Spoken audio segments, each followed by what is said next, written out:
दिदी नमस्ते। नमस्ते बहिनी। सन्चै हुनुहुन्छ? सन्चै छु। तिमीलाई सन्चै छ? के गर्दै हुनुहुन्छ? म पनि बसिछु। धेरै दिनमा फोन गर्यौ, कति कामले सम्झ्यौ? तिज आउन लाग्यो नि है? आउन लाग्यो। किन हो र? होइन यत्तिकै। तिज आयो भन्ने सुन्दाखेरि कस्तो पहिला पहिला हामी सँगै राति रातिसम्म कुरा गरेको, अनि तिजको दर खाएको, अनि फेरि बिहान नहुँदै नयाँ नयाँ कपडा लगाएको सबै याद आयो, अनि त्यही भयो। मलाई पनि आउँछ नि कान्छी। त्यो बेला त तिज कहिले आउला जस्तो लाग्थ्यो, तर अहिले त मनमा खुसी भन्दा पनि सम्झना मात्रै आउँछ। दिदी यसपालि त माइत आउनुहुन्छ होला नि? माइत आउन मन त धेरै लाउँछ नि बहिनी, तर क्या नि सबै कुरा आफूले सोचे जस्तो नहुने रहेछ। यहाँ माइतमा पुरै तिजको माहौल सुरु भइसकेको छ, अनि हजुर नभएको त कस्तो सुन्नै लाउने रहेछ। तिजको गीत सुन्दा र अनि दरहरू पाक्दा फेरि झन् सबैभन्दा सुरुमै हजुरकै याद आउँछ। त्यही भएर त फोन गरेको नि दिदी। तिमीले मलाई कति सम्झिन्छौ है। के गर्ने, माइत आउन त मन लाग्छ नि मलाई पनि। माइत भनेको त त्यो घर मात्रै होइन रहेछ। माइत भनेको त तिमीहरू रहेछौ। बाबा आमा दाजुभाइ दिदीबहिनी, अनि त्यो बाल्यकाल रहेछ बहिनी।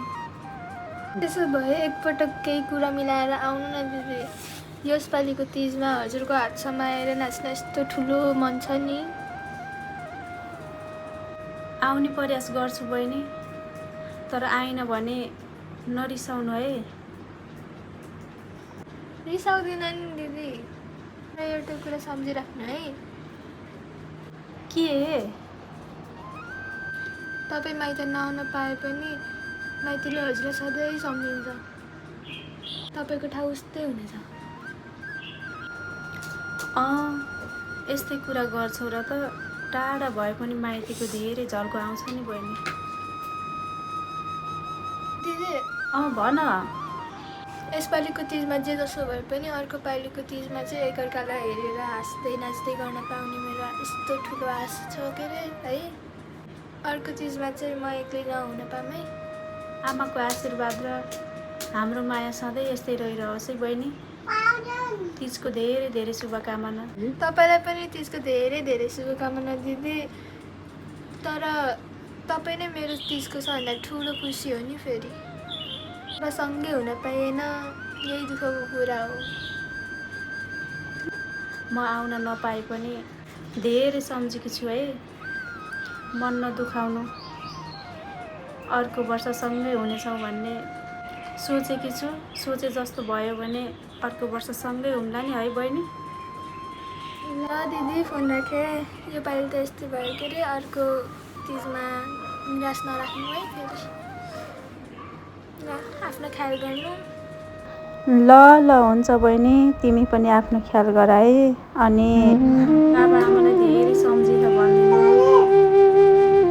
तिज राम्रोसँग मनाउनु है यसपालिको, जे भए पनि। नाच्नु र अनि भिडियो पठाउनु है मलाई फेरि। ल दिदी फोन राखेँ। ल हुन्छ।